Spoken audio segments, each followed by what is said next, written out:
Dalam bidang musik, artwork yang berperan dalam mempromosikan musik dan memiliki fungsi estetika. Karya seni yang berupa foto atau grafis ini sering kita jumpai sebagai ilustrasi untuk mempresentasikan identitas karya musik. Biasanya artwork sering kita jumpai dalam bentuk merchandise atau poster. Di negeri kita sendiri, banyak sekali karya-karya yang dikenal dan diminati oleh band-band luar negeri. Salah satunya karya pria asal Cianjur bernama Fadly Hidayat, yaitu dengan karya artworknya yang memiliki ciri khas dan keunikan tersendiri. Nah, seperti apa sih karya-karyanya Fadly? Yuk, simak video berikut ini. Kalau proses pembuatan karya saya sih lebih ke ini di luar commission. Kalau misalkan kan dari commission mereka yang ngasih konsep, terus ya saya kerjain. Nah kalau misalkan saya bikin karya buat saya sendiri, saya lebih ke ngalir aja. Kalau enggak tiba-tiba ada inspirasi aja gitu. Kalau saya pengen gambar ya gambar. Mungkin contohnya kayak yang satu ini yang lagi saya kerjain juga, kayak ilustrasi ini hampir 4 hari belum beres juga gitu. Nah selama saya bikin karya ya bisa dibilang mungkin karena saya dengerin musik, itu juga bisa ngaruh gitu. Keadaan lingkungan juga bisa ngaruh buat saya bikin karya seni gitu.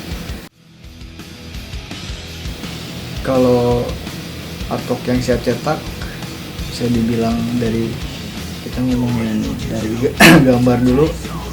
Kayak gambar yang tadi misalkan kalau udah beres itu bisa di scan atau bisa di foto juga gitu.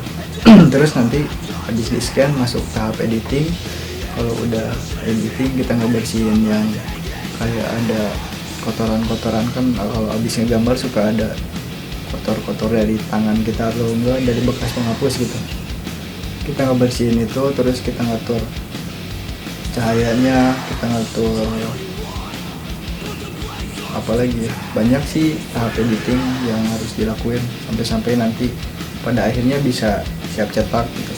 Nah kalau di lukisan juga nggak jauh beda. Misalkan kayak lukisan ini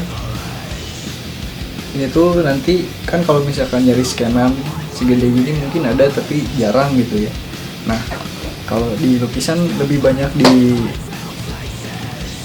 foto pakai kamera SLR, kalau enggak kamera handphone juga bisa. Nanti masuk ke editing, kita atur warna atau apa-apanya,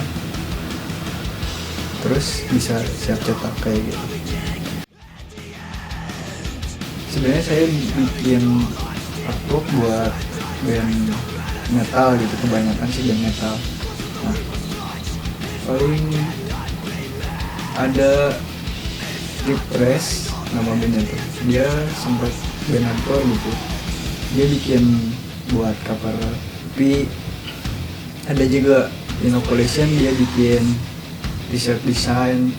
Ada Veribus, dia bikin cover EP juga. Terus yang baru-baru sih Bocoran Master Desai, dia kayak band luar green gitu, dia bikin buat cover EP juga gitu sih.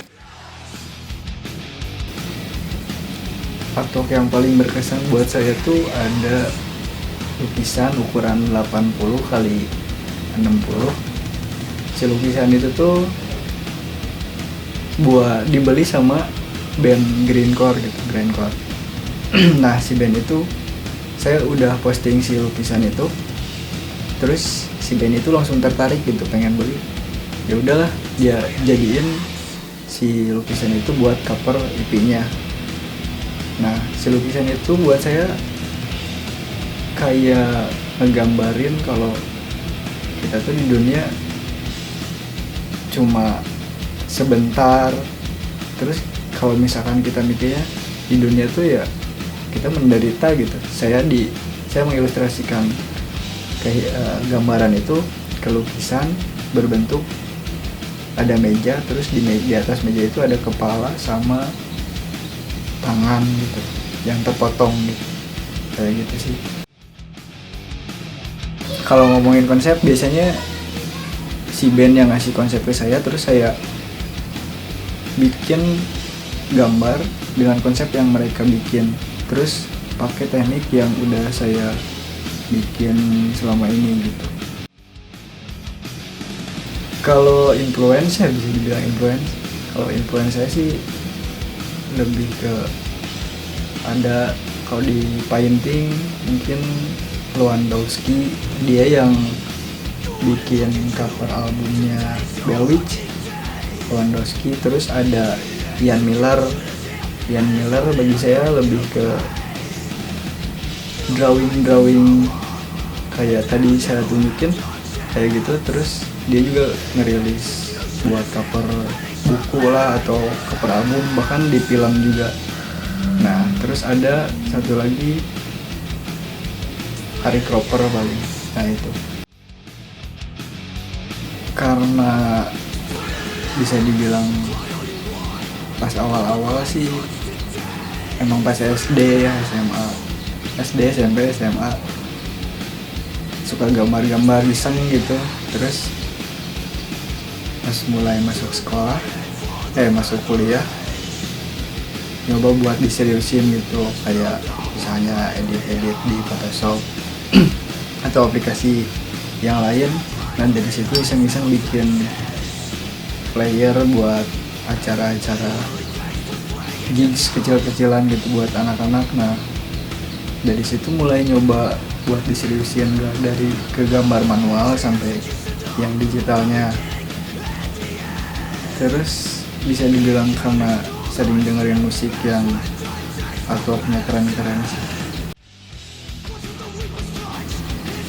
Kalau belajar saya enggak deh kayaknya, cuman lebih bisa dibilang otodidak. Nah buat sekarang juga ya baca-baca buku tentang ilustrasi kayak gitu-gitu sampai akhirnya ngerti bahwa yang saya lakukan itu bisa berhubungan dengan ilustrasi. Kalau dibilang belajar secara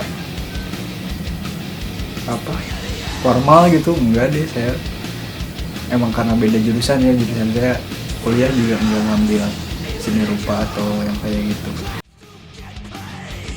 Kalau dibilang prestasi, mungkin ini tuh cerita ini bisa jadi prestasi juga sih buat saya. Saya sempat ikutan kayak kontes desain yang diadain sama clothing di California, namanya tuh Black Red Gold gitu.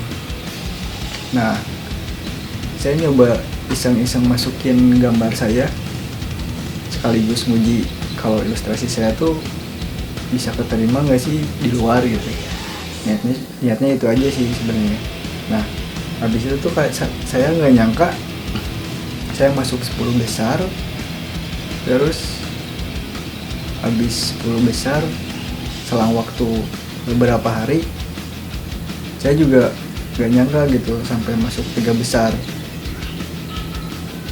Kalau nggak salah di 3 besar itu tuh ada ilustrator luar juga, yang mereka tuh emang track recordnya tuh lebih lama dari saya gitu. Yang 2 tadi. Nah setelah selang seminggu gitu langsung pengumuman juara 1. Nah dari situ saya nggak nyangka kalau misalkan saya yang menang gitu. Nah habis itu ya kita email-emailan lah dari pihak Black Crab ke saya, dan alhamdulillah sih saya rewardnya kayak saya dapat merchandise mereka, terus saya juga dapat uang dolar. Harapan saya buat ilustrator lokal terus belajar, terus berkembang lagi, terus nyari apa yang belum ada, yang belum diciptain sama para ilustrator lain, dan itu pasti bakal jadi karakter, dan kita tuh sebenarnya diapresiasi di luar atau bahkan di negara kita sendiri. Pasti terus banyak belajar lagi gitu.